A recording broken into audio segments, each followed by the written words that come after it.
yes guys, here's the ingredients of our pizza dough.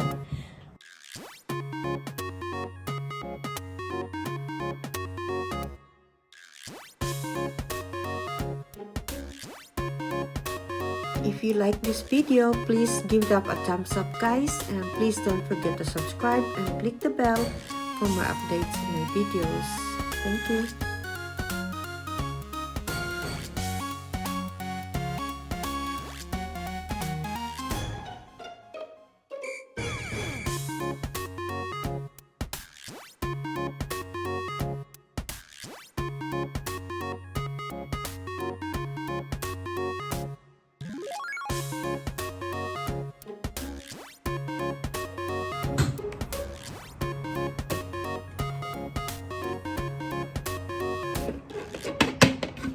Dito ako magmi-mix kasi mas mabilis. Mabilis siya mag-mix dito sa food processor.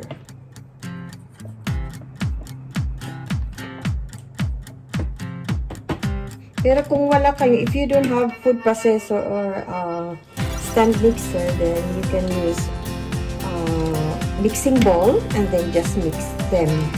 Just mix the ingredients. Okay. Alright, so let's cover this and just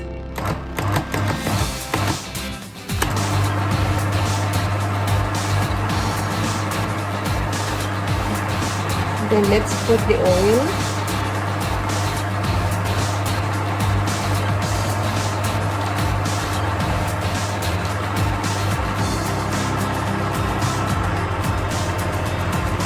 Actually, mas maganda guys pag olive oil, pero wala naubusan ako ng olive oil.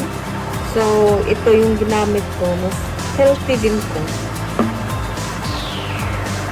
Okay, now let's add water.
Diretso ko na siya dito sa molder.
guys, I'm back. So I'm still making pizza dough, and I just, it just came in mind that because I love naan, so I'd like to try to make naan out of pizza dough if pwede. So I think ginaganyan lang nila yan, diba? Look, ginaganyan nila.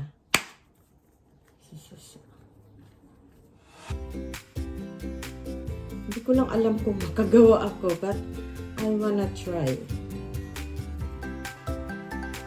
Wala akong olive oil kasi. Oo, see, ganyan na siya.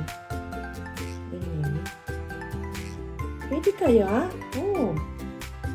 Naisipan ko lang, baka pwede. Kasi ano to, gumawa ako ng pizza dough.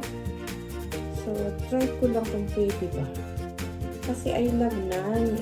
Tagal ko nang hindi nakakakain ng naan. So, try.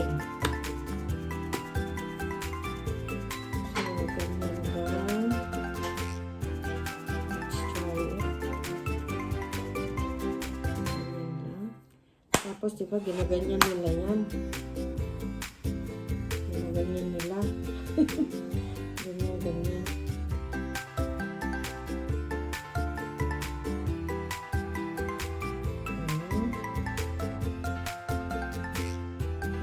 Why not? Pwede. Kailan yung lasa nila? Kasi something sweet yung ano nila yung naan. Pero konting sugar lang kasi nilagay ko. So, ewan ko lang kung yung lasa kung parehas. Try. So, ganyan na siya. Okay.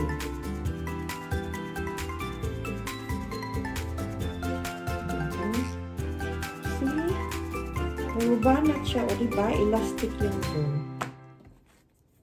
Ito din, banatin siya.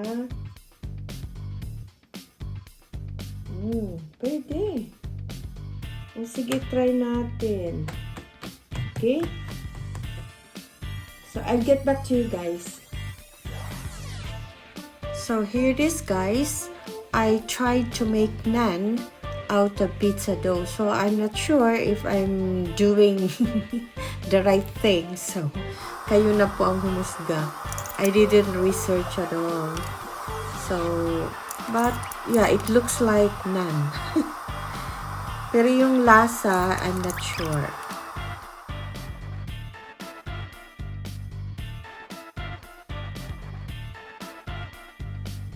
So, here it is, guys. The dough after 20 minutes bench time.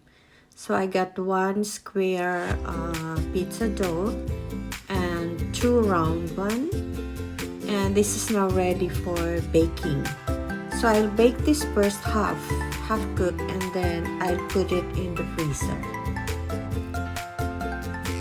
So pwede rin siyang ilagay na sa freezer para anytime na gusto.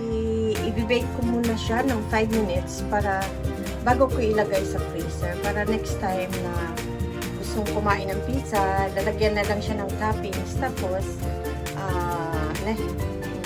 konting oras na lang yung i-bake na. 5 minutes.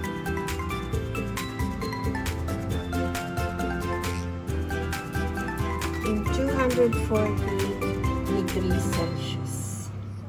Yung ating pizza crust, guys. Lalagay ko ito sa ziplock at saka aking ilalagay sa freezer para anytime na kumain ng pizza, lalagyan na lang ng toppings at saka i-bake.